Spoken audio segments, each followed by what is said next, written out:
Hey guys, happy Valentine's Day. We just wanted to come to you guys and have some fun conversations about finance.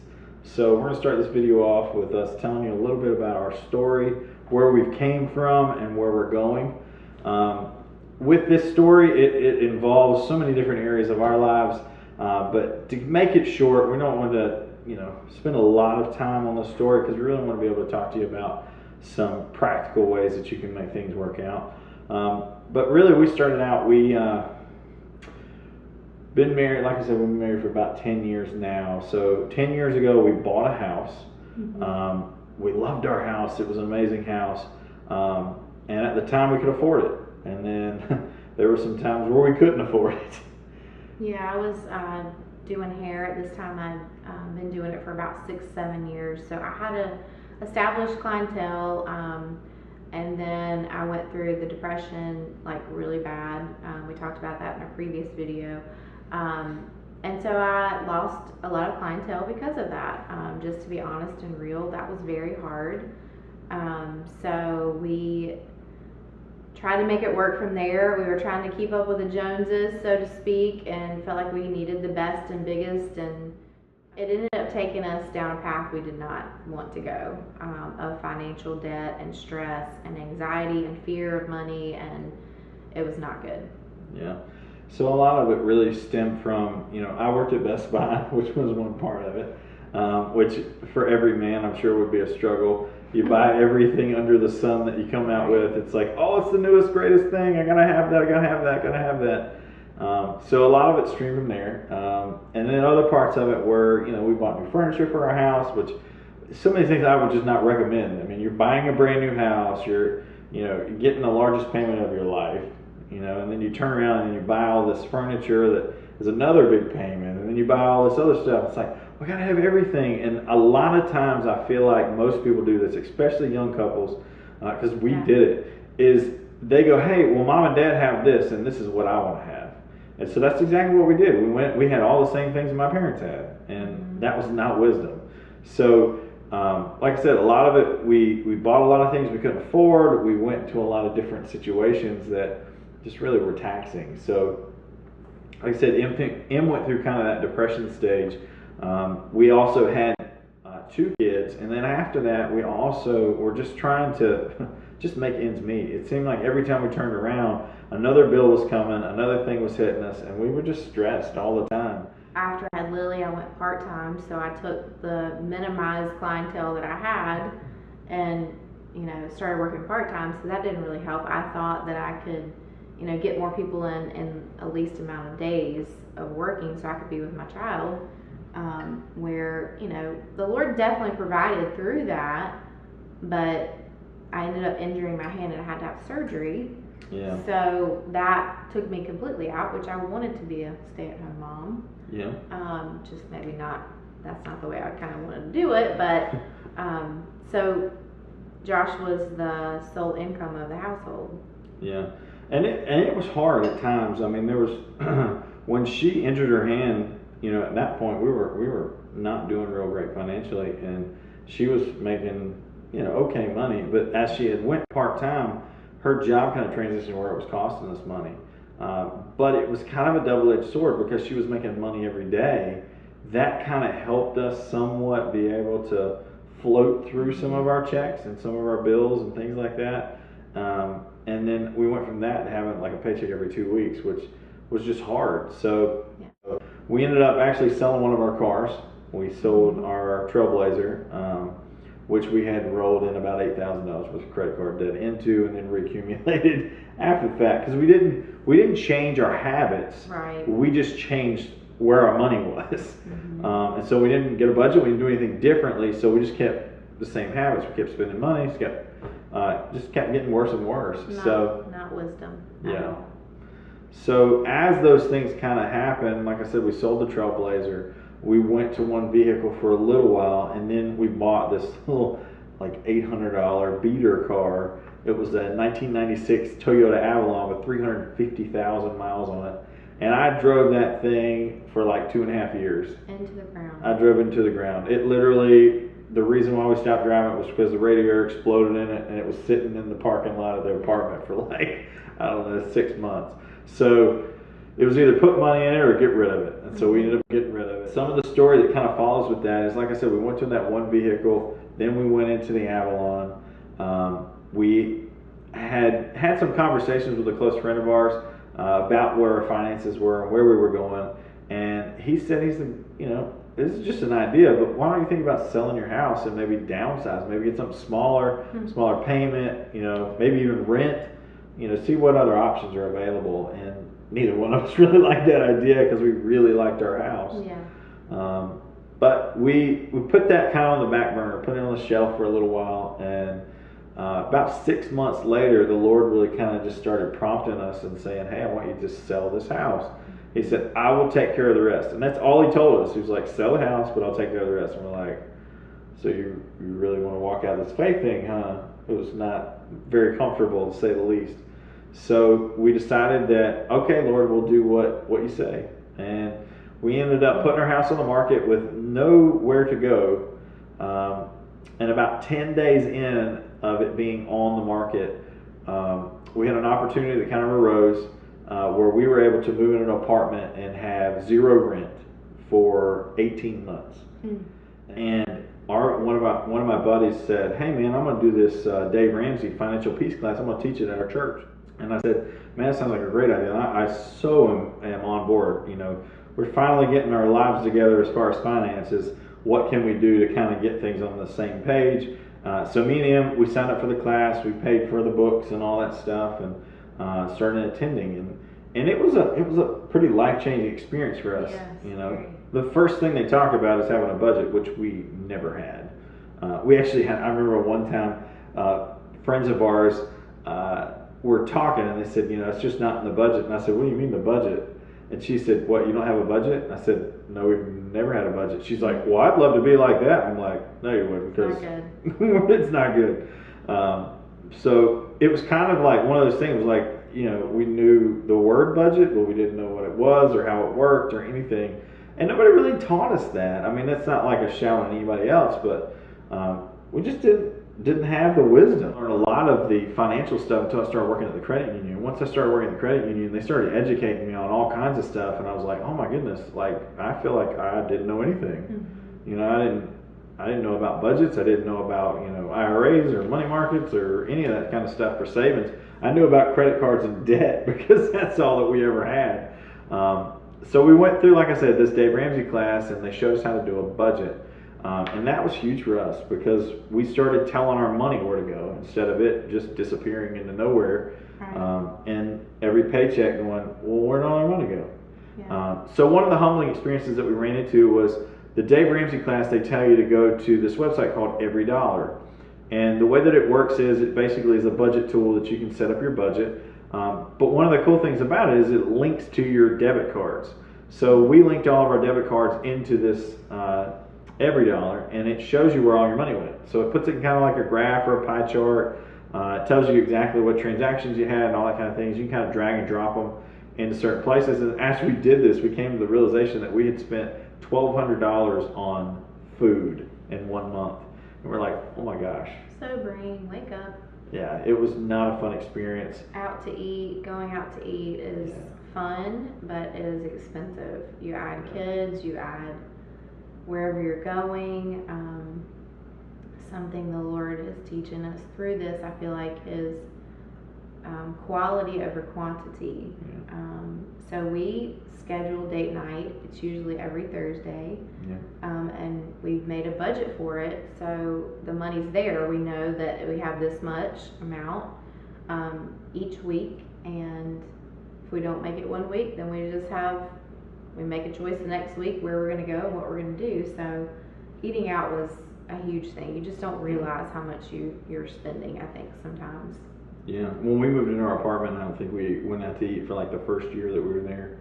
We were really rigid in the very beginning, and we've loosened some, don't get me wrong.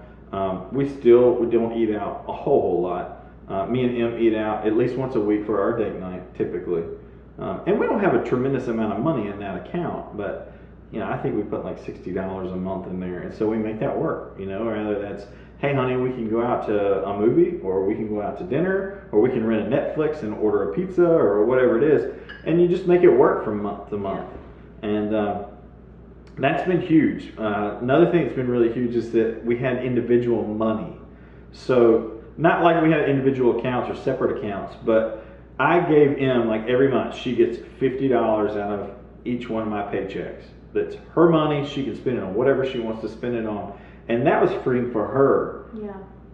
It's been a good, it's not like he's allowing me to have it. It's just we're budgeting once again for me to have, you know, if I want to get my hair done, if I want to buy, you know, some makeup that I've been wanting, or just something, coffee, whatever it is. $50 may not sound like a lot to you, and eventually I think it will increase, but to me it's been really good. It's been an opportunity where I can go, what do I want to spend that on, you know?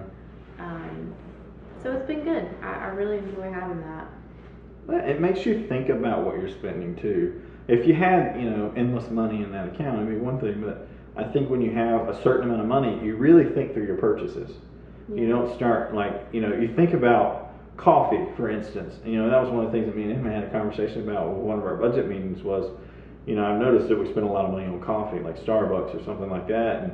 And, you know, now when she goes, well, I got $50, it's like, well, I have $50 that I want to spend on coffee, or do I want a new flat iron, or do I want to get my hair done, or do I want this or that? And so I think it helps make her as responsible for her money, yeah, versus me having to be responsible for all the money.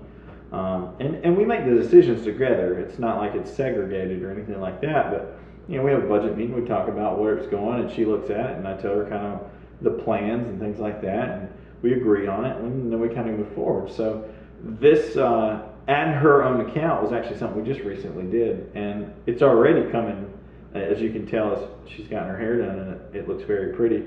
That was her first thing that she actually did for herself. She took her $100 and she went, she got her hair done. So little by little, and it's not like, hey, I need something else, you can't have it until your next $50. It's not like that. You know, we move money around from other places in the budget so that we can get the things that we need. We have a miscellaneous account, we have, you know, entertainment fund, we have bills that all the money goes into first, we have a food account. I mean, it's all these different accounts that we set up. And like I said, the way that we did it, we opened up separate checking accounts, and we use debit cards. I don't particularly like using cash specifically just because I typically lose it or misplace it, so I didn't want to do that. So debit cards were just easier for us, and it worked for our system. And you know, I work at the bank, so I see our accounts all the time. I pull them up on my phone. I know how much money we have. She does the same thing, and so it's just worked for us. And you know, certain people can do that. So people may need to go to the cash and envelope system that Dave Ramsey talks about. Right. Just whatever works for you. But like I said, this has kind of been our experience, and I think it's worked very, very well for us.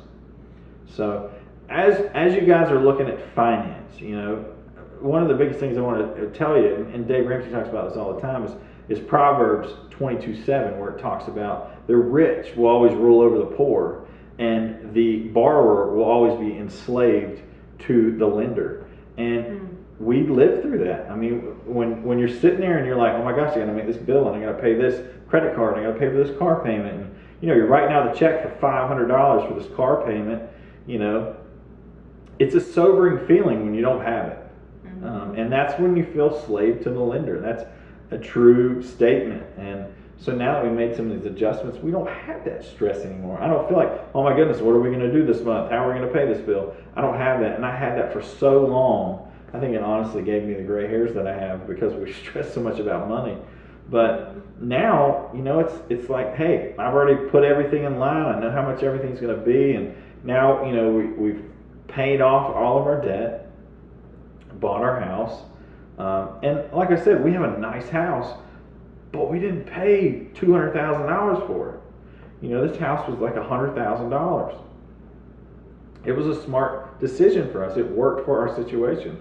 Buying the Grand Marquis was a $4,000 car. It wasn't a real grand, expensive car, but it works for us, and it kept us from having to get into debt again.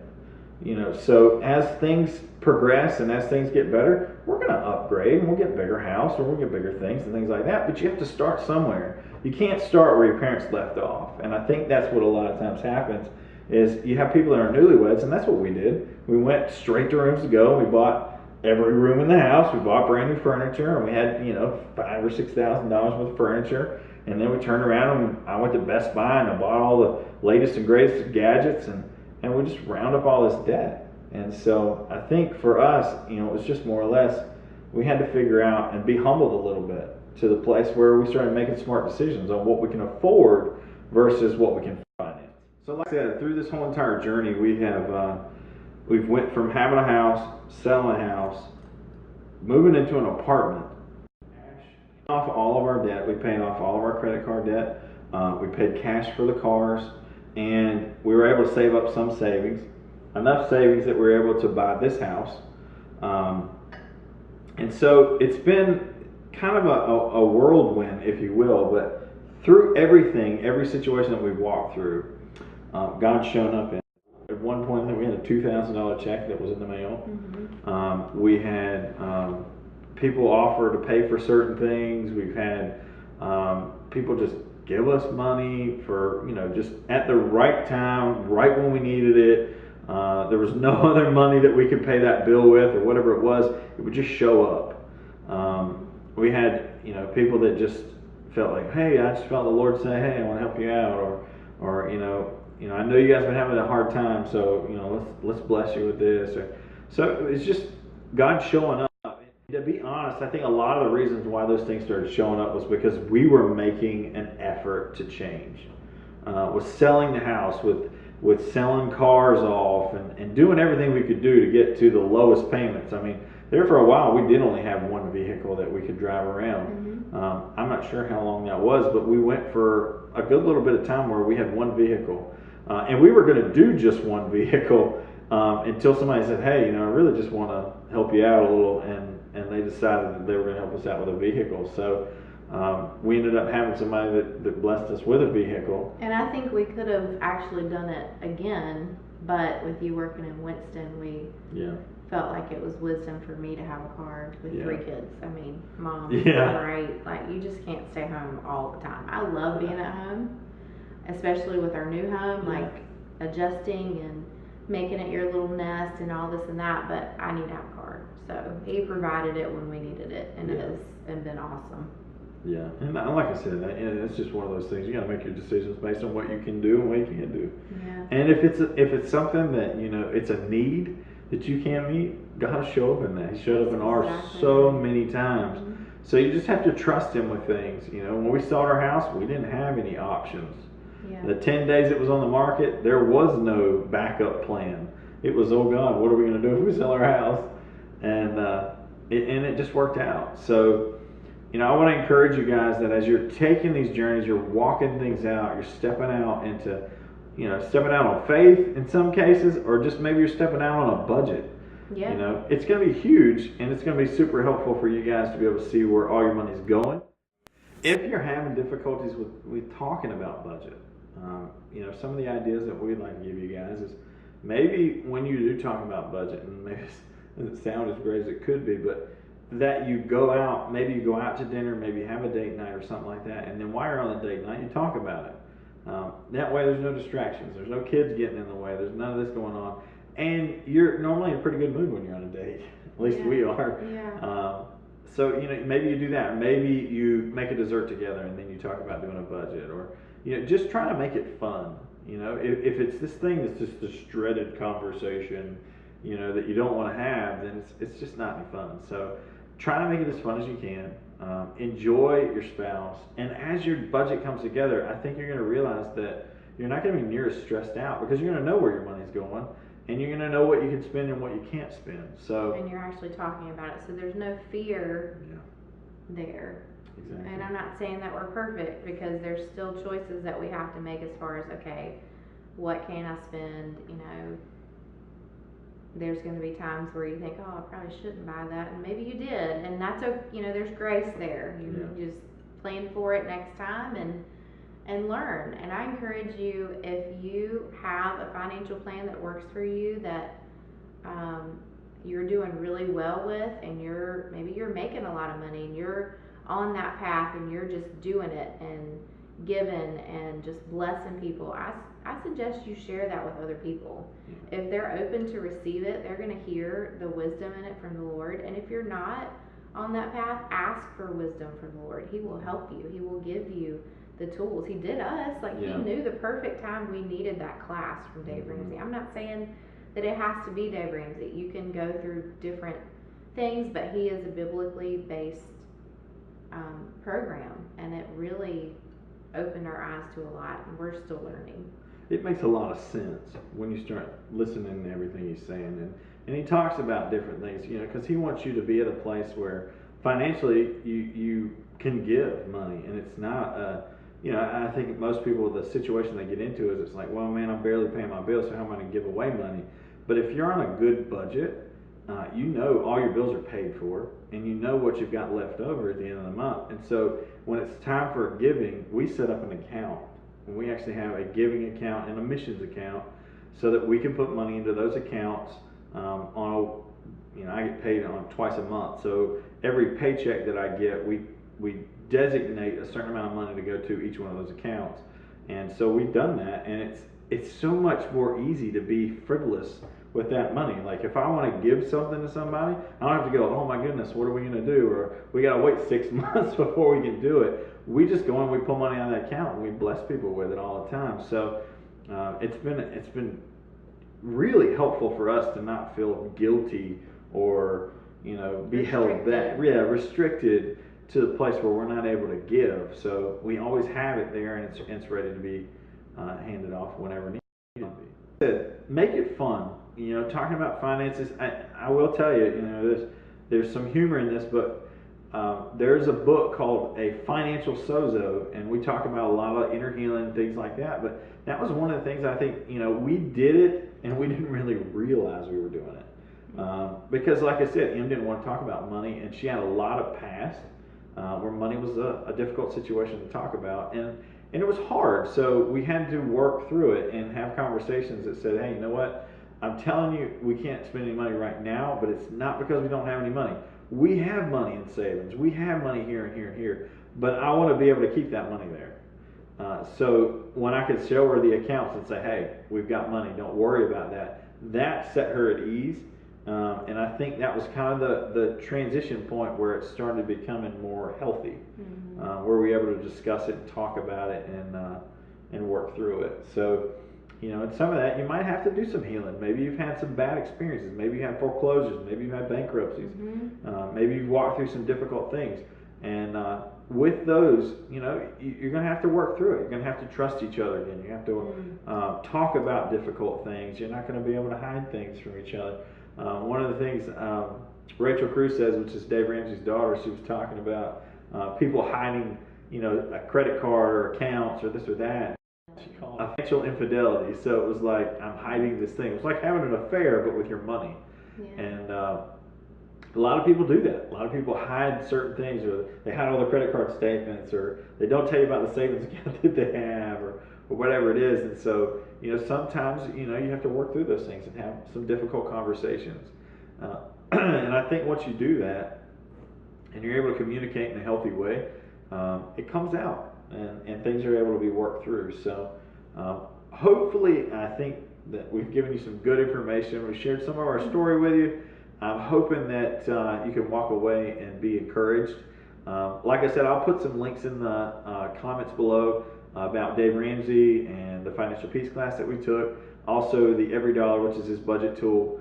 And if you need to or you want to, you can reach out to me, and I will actually send you the spreadsheet that I use for our budget, which is done by bi-weekly, so you can see each paycheck individually. You could do it bi-weekly, you could do it semi-monthly, monthly, however you want to do it. But it really helped me kind of break down individual payments so that we were able to see exactly where everything was going from paycheck to paycheck. And that way we had savings from every paycheck, we had giving from every paycheck, and all the bills were paid. So if you guys have any questions, feel free to reach out to us in our comments.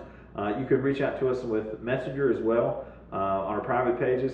But leave us some comments for us, and Anything you want to add? I just feel like if you're in a situation and you're thinking, well, you just don't know how bad it is, like what Josh was saying about bankruptcy, or, you know, it's just not been good and you feel like you're in this cycle and you can't break it, please reach out and we will pray. We're more than happy to pray with you, and just know that you're not alone, and the Lord is there with you, and He will give you strategies and tools and wisdom to be able to use those things to glorify Him.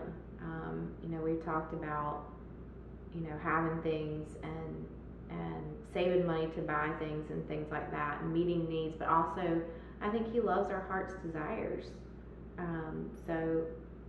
But that is all going to point to Him. It's not like, look how much we have, look how much we have. That's not our heart at all in this. But please know that you're not alone, and that you are loved, and that He will take care of you. And also this, we were reading that finances and money issues is the number one cause of divorce.